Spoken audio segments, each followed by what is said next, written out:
Bom, eu vou levar a minha água aqui, estou com uma aguinha. Você já viu, né? O Nilton sempre fala para eu trazer água gelada, hoje eu trouxe. Mas é por causa da garganta mesmo, né? Você viu. Como você deve estar percebendo, o resfriado me pegou mais uma vez. Pegou todo mundo. Você vê que semana passada foi um gelo aqui. Foi um gelo. E a semana passada foi quente, quer dizer, não há saúde que aguente. Não há saúde que aguente, né? Mas, Nilton Golec na área com a gente, mais uma vez, mais uma semana, com a participação do nosso economista aqui no programa Jornal Diário na TV. E hoje nós vamos falar de um assunto sempre muito polêmico, sempre dá um monte de chabu lá nas redes sociais, né? O pessoal do canal do YouTube sempre deixa lá uns comentários, que são as bitcoins, né?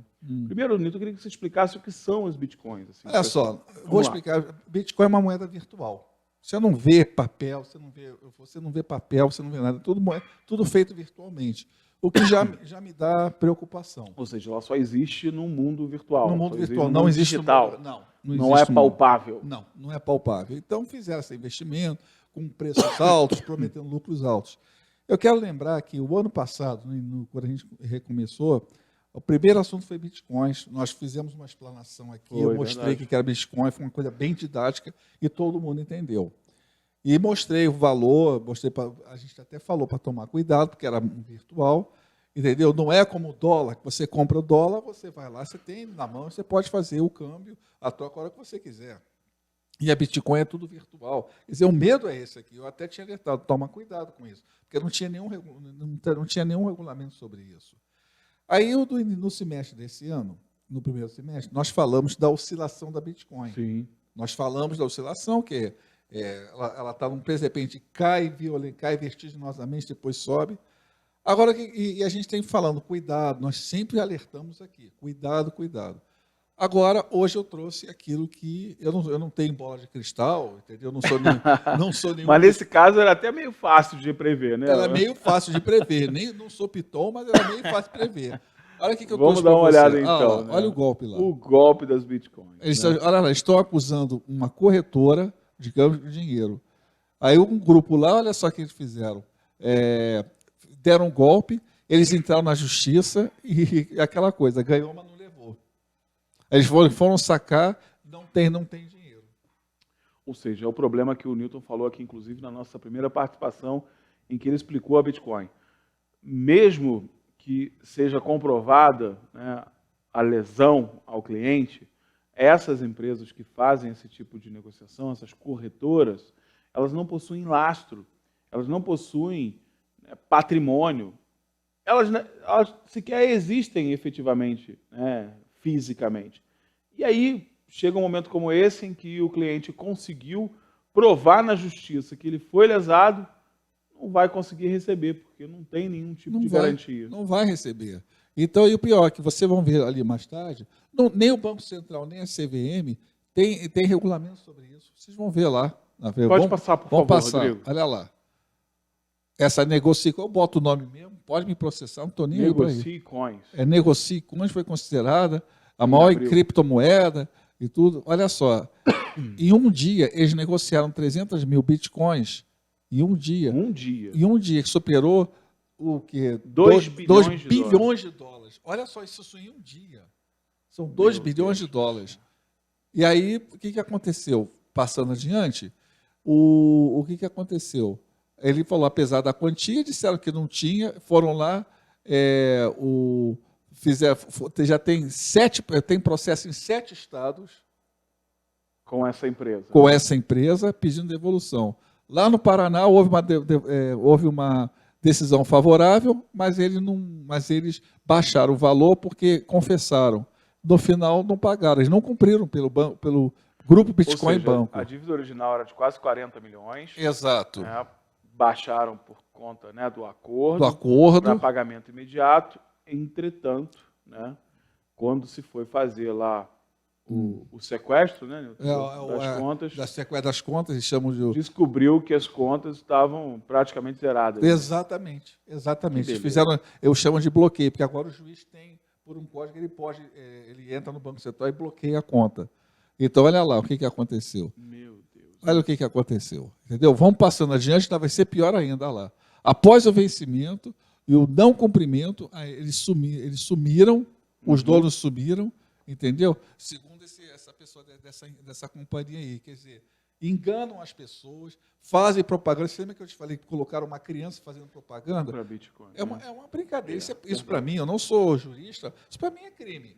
Posso estar errado, mas para mim é crime. Se não se pega uma criança inocente, porque a criança é inocente, para falar de uma coisa que ela nunca ouviu falar. E a ideia da propaganda com a criança é mostrar que até a criança sabe, você vai ficar para trás, você vai ficar lá ultrapassado, e não é isso que a gente está falando. Primeiro que a gente está falando de dinheiro, né, gente? Investimento. Investimento é coisa muito séria, dinheiro é coisa muito séria. Lógico. Não dá para a gente ficar investindo em algo tão arriscado. Né? Vamos lá. Outro processo ainda. Olha, outro processo, são vários processos. O juiz deu um bloqueio, mas só tinha 630 mil em caixa. E a diferença? O que eles fizeram? Pois é, né? E outro processo lá do Paraná, eles exigiu bloqueio, na cobrando 2 milhões, só tinha 2 mil na conta bancária. E numa outra, e eu só tinha 424 reais. Cadê? O que eles fizeram com o resto do dinheiro? Gente. O que eles fizeram? Aí tem o seguinte. Vamos a gente explicar isso bem claro, né, Nilton? O banco físico, a instituição bancária, até a instituição financeira, quando ela consegue o registro para trabalhar no mercado financeiro, ela tem que comprovar o chamado lastro. Né? Exatamente. Ela tem que comprovar no Banco Central, ela tem que manter junto ao Banco Central um lastro, que é uma espécie de garantia. Uma garantia patrimonial, uma garantia que vai fazer com que, em caso de uma decisão judiciária contrária, uma execução via decisão judiciária, que ela tenha condições de pagar, se não puder pagar em espécie, que se pague em patrimônio, via sequestro, via outros tipos de pagamentos que existem dentro da justiça. Exato, mas eles não tinham. Vocês vão ver essas empresas, elas não têm essa necessidade para começarem a trabalhar. Por quê? Porque não tem legislação. Não tem regulamentação. Não tem regulamentação, olha lá. E aí eles fazem o que querem. E aí você está vendo o resultado disso. Aí, funcionando como financeiro, assim como bancos de valor, mas sem ser efetivamente um banco. Já que o Banco Central, a CVM, não tem regras sobre... Né? Você está entendendo? Não tem regras e não reconhecem as negociações. Isso. Eles não reconhecem como ativo. É verdade. Eles não reconhecem. Então, o que acontece? Olha o que dá. Cobrança, cobra, o que eles fazem? Somem com dinheiro. Aí, sabe o que eles estão dizendo? Que houve fraude. Vocês vão ver lá na frente que quando eles foram estimados pelo juiz, tentativa de fraude, essa é a alegação em contestação na justiça. Que eles foram vítimas de fraude, que eles foram isso, foram aquilo. Sempre a mesma história. Eles foram vítimas. E por que então, se eles foram vítimas, por que eles sumiram com dinheiro? E outra desculpa também muito utilizada, porque não pensem vocês que essa história é uma história pontual, não. Que isso está acontecendo no mundo inteiro. É lógico. Outra questão que eles sempre apontam, além dessa questão da perseguição, da vítima, de extorsão e tudo mais, é a questão de terem sido invadidos por hackers. O nosso sistema foi invadido por hackers. Olha, bastante providencial essas invasões, né? Bastante bem providencial. Muito. E aí, gente, vamos comparar, né? Se a moeda é virtual, o hacker é como se fosse um assaltante de banco, né?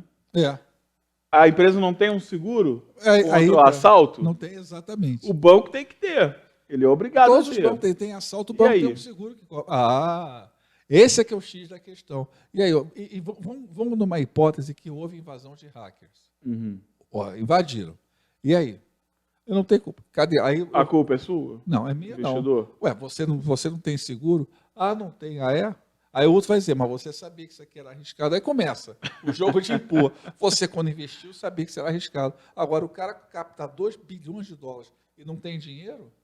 É estranho. Pois é que eu estou falando. Eu vou repetir o que nós falamos em 2 sessões daqui. Não, cuidado, gente. Não, tudo fácil, a gente tem que desconfiar. Não há almoço gratuito. Não há banco virtual. Cuidado. Você vê que o banco físico já é um problema para nós. Isso já dá um problema. Né? Imagina um que não tenha nenhum tipo que não tem nenhum difícil. Então tem uma salinha com uma porção de gente lá no computador. Eu canso de falar. Cuidado, não façam isso. Olha o que eu trouxe aí. Isso é pesquisa que eu faço, né? Que agora e se você fizer esse exercício, né? Faça esse exercício. Vai lá no Google e bota golpe da Bitcoin. Você vai ver que tem um monte de ação. Você vai ver um monte, exatamente. Olha só, o que o Newton está falando, e eu compartilho com ele, inclusive, essa opinião, não é assim, nós não estamos crucificando o sistema de moedas digitais, porque eu até acredito mesmo, de verdade, eu acredito que seja o futuro das movimentações financeiras internacionais. Acredito de verdade. Mas para chegar a esse ponto, sim, de poder ser algo concreto, é preciso se discutir muito e é preciso ter segurança. É lógico. Segurança jurídica, segurança negocial, porque neste momento a gente não tem segurança nenhuma. E aí, é o que o Newton falou, vira desculpa, né? Ah, mas você sabia que não tinha segurança. Exatamente. Você sabia que era um negócio arriscado. Bacana. Dentro do mercado financeiro, nós temos várias modalidades de risco que são os riscos assumidos, né?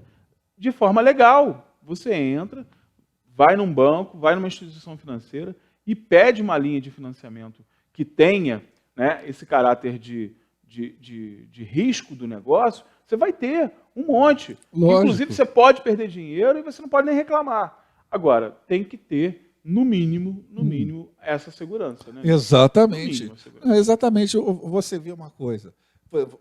Você falou de risco. O cara vai, por exemplo, vai na Bolsa de Valores. Tudo bem, você tem lucro alto, mas o risco também de você grande. perder é grande. Claro, é grande. Claro. Mas só é risco calculado, a pessoa mas sabe. É um risco com garantias. Garantia, você né? perdeu. Garantias. Você vê, por exemplo, que aplicar em banco já é um risco, principalmente banco privado. Porque se der um problema com esse banco, eles têm uma coisa se ele chamada cair em fundo... insolvência, já Exatamente, você só tem 250 mil reais. Se você tiver 1 milhão aplicado num banco privado, ele só te dá 250 mil. Se houver, eles chamam de fundo garantidor, eles têm lá. Você só pega 250 mil reais. Coisa, hein? Você está entendendo? Então tem que tomar cuidado. As pessoas têm que ter um cuidado assim. Olha, caldo de galinha e seguro nunca é demais. Nunca é demais. A canja de galinha, então, é velho, antigo, é aquele ditado, o seguro morreu de velho. E você sabe que eu sou perito, você sabe que eu quero mandar um grande abraço para a minha colega, nossa parceira Simone Magalhães. Que legal. Ela além de me divulgar lá fora, ela falou uma frase que eu comprei dela. Eu disse o seguinte, a justiça é cega.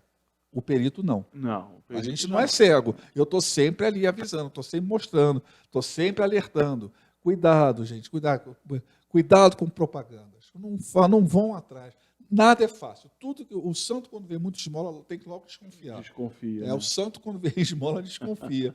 Entendeu? Então, e o principal de tudo, né? Quando resolver fazer um investimento, procure um profissional da área. Procure um profissional, procure um economista, Exato. Converse, porque às vezes você tem um olhar midiático sobre aquela questão. Né? Você está influenciado sobre a propaganda. É esse que é o perigo. A propaganda falou que você vai ganhar milhões, você vai ter aquela casa maravilhosa, você vai andar de carro, as mulheres vão ficar olhando para você. Exato. Né? Não é nada disso. E não é isso. Né? Não é isso. A vida é dura, é difícil. E no mercado financeiro ainda mais. Né? Tem gente que se estrepa mesmo. E a gente está falando de patrimônio, a gente está falando de famílias. Né? Tome muito cuidado. Você pode dilapidar uma vida inteira de trabalho por conta de um risquinho. É um risquinho. Eu conversei uma vez com uma bancária, uma gerente de um banco, e ela falou que muita gente saiu desse banco para ir para um banco virtual que está anunciando na televisão, estão voltando, se arrependeram. Claro. Mas não faz, Vão ganhar sócio, né? Não ganha sócio, não ganha nada, entendeu? Agora também estão infestando o Facebook com aqueles negócios de emprestamos dinheiro, é tudo. Ontem eu estava vendo, pesquisando, fala assim, não cobramos taxa. Aí a pessoa foi lá e diz, eles falam isso, chega lá, cobra uma taxa e depois te bloqueiam. Não façam, é tudo virtual, não façam. Não, mas nós temos aqui, aí mostra uma sala. Quem é que me garante que aquela sala com que eles são funcionários ali? Não é do Google. Não é do Google. E quem garante? E aquela história, né, o Anderson? Fica assim, quem é o trouxa que vai acreditar numa taxa e empréstimo garantia do imóvel? Pelo amor de Deus. Não é. Nem o trouxa cai nisso. Nem o trouxa. Nem o trouxa cai você nisso. não vai cair, né? Não vai cair. Amigo, opa. Boa semana pra gente. Pra nós. Nada, a água gelada está aqui garantida, né? Nada de ficar caindo em golpe de Bitcoin. Não, nada não, e pelo qualquer amor de coisa Deus. já sabe, procura o Newton Golec lá nas redes sociais. Então manda pra gente aqui que a gente encaminha para ele. Sem dúvida. Com o maior prazer ele vai tirar as tuas dúvidas, não é isso? Lógico, com todo prazer. Só mandar sem problema nenhum. Eu estou aqui, é para isso que eu vim para cá. Exatamente, é isso aí. Bom, a gente vai para o nosso primeiro intervalo comercial aqui das entrevistas. Daqui a pouco a gente está de volta. Como eu disse, temos vários assuntos passando pelo programa. e você é nosso convidado especial. Vá lá, todas as nossas redes sociais estão te aguardando. A gente vai para o intervalo rapidinho, já já a gente está de volta.